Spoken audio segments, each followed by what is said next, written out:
Hi, Sandra. How are you? Good morning. Just terrific. I love that you're terrific. Hey, what are 10 things? No, you should stop me. You should say, hay is for horses. What are 10 things great bosses do every day? Okay. Well, there was a very interesting article in the Huffington Post on that, and I don't agree with all of it, but we'll go through it. Trav Bradbury, who is the author of a best-selling book on EI, emotional intelligence, he's one of the leading people in the emotional intelligence area. Did a lot of interviews, and he wrote this article, and we're gonna use a lot of it. I'm not sure we can go through the 10 things, but we'll go through the important things. So, as Travis said, we've all heard. This is a quote from him. We've all heard the adage, quote, "People don't leave bad jobs; they leave bad bosses," unquote. And it makes great fodder for after-work gripe sessions. But is there really any data to back up the claim? No, as it turns out, there's a ton of it. Uh, he cites one study. 61% of those working for bad bosses said they were looking for another job, while just 27% of those working for good bosses were considering alternate employment. And here's one that's really startling. 65% of people with bad bosses said they've sometimes misrepresented the truth at work. Compared with only 19% of those with good bosses. Just as great bosses bring out the best in us, bad bosses, as we know, bring out the worst. So the really good bosses, the great bosses, really, kind of change us for the better. And that's what we're going to discuss. So the 10 things that the great bosses do every day. All right? So one other quote by H.S.M. Burns, another great writer. A good boss is a man who isn't worried about his own career, but rather the careers of those who work for them. That's the quote from Mr. Burns, and I completely disagree with him on that. A good boss, yes, of course, you have to take care of your people and all that and be passionate with them, but they're always worried about their own career. Come on. So that's absurd, but that's the Burns quote from the Huffington Post, but I thought I'd share that with our listeners. That's a bunch of bull. Okay, so when Trav Bradbury asks his audience to describe the best and worst bosses they've ever had, they inevitably ignore innate characteristics like intelligence, extroversion, attractiveness, and so on, and instead focus on qualities that are completely under the boss's control, such as passion, insight, and this complete honesty. Honesty is very important. So let's go through some of the. We're not going to go through, as I mentioned, all 10, but we'll go through the important ones. Okay. A great boss shares information. And, have you ever worked for an information hoarder? Yeah, of course, we all have. Some bosses seem to think that every piece of information they share reduces their power and authority. In fact, it's just the opposite, of course. Great bosses know that sharing information empowers their employees instead of diluting their own power. A company's in trouble for whatever reason. You have a meeting and you share that info and why.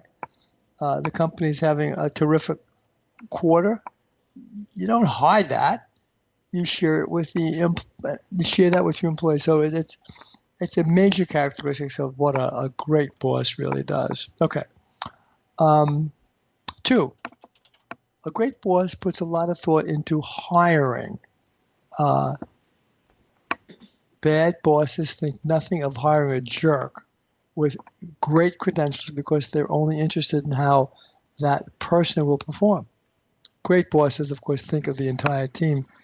They recognize that their current employees are going to have to work with a new hire every single day, and they just look for someone who will complement the team holistically rather than just fill a certain skill gap.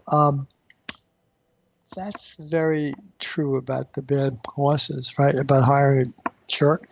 But it just happens all the time. I mean, look, I mean, I had 3,500 people under me when I was CEO of Havas. Have I made mistakes in hiring? Of course I did. We all do. Okay, so that's not necessarily a bad boss. It's just sometimes you just get fooled during the interviews and references are not right. Okay. Um, a great boss looks for and celebrates wins. That's very important. You know, you accomplish your goal, go over the top with the goal. The outcome is terrific, and you celebrate with them. All right? You know, they understand, bosses do, that just getting a paycheck doesn't cancel out that inherent need to feel valued and appreciated. Very important that you do that. Okay. Next, a great boss respects your time. This is very important. Um, Great bosses don't give you the impression that their time is more valuable than yours. You know, they don't keep you waiting for scheduled meetings. They show up prepared and get to the point instead of trying to impress you. And they don't goof off on your time. It's not that they're unwilling to have fun at work, but they don't do it at your expense, causing you extra stress. Next, a great boss is empathetic. Very important. The bad bosses, you know, with no common sense, only see their employees from the perspective of how the employees reflect on them. If their employees are doing a great job, they look good. If their employees are performing poorly, they look bad. Great bosses, on the other hand, see their employees as more than just extensions of themselves. They're able to get inside their employees' skin and understand from their perspective. Okay? That's a great boss. So let's go. As I said, we're not going to have time to do all of them, but um, a great boss is accountable. Very important. Bad bosses are quick to point the finger when something goes wrong. They'll throw their employees under the proverbial bus without a second thought. Great bosses, really good people, understand that a large part of their job is being accountable for the team's performance. I mean, if somebody messes up under you, come on, you're part of the team. The direction came from you. So they know, bosses, they know that this is just, it goes along with accepting a managerial role. That doesn't mean that they don't offer them feedback on what's going wrong, but it does mean that they take the blame publicly. They take the blame. I goofed. I made the mistake. Okay? A great boss always says thank you. Bad bosses think the work their employees do is something the employees owe them. After all, they're getting paychecks, right? True. But great bosses look past work as a transactional relationship and realize that people are putting a huge part of themselves into the work they do. They say thank you, even when it's just part of the job. All right, here's an important one. A great boss doesn't forget that people have lives outside of work. This is very important. We talked about this a lot on previous shows. Bad bosses tend to see people as one-dimensional.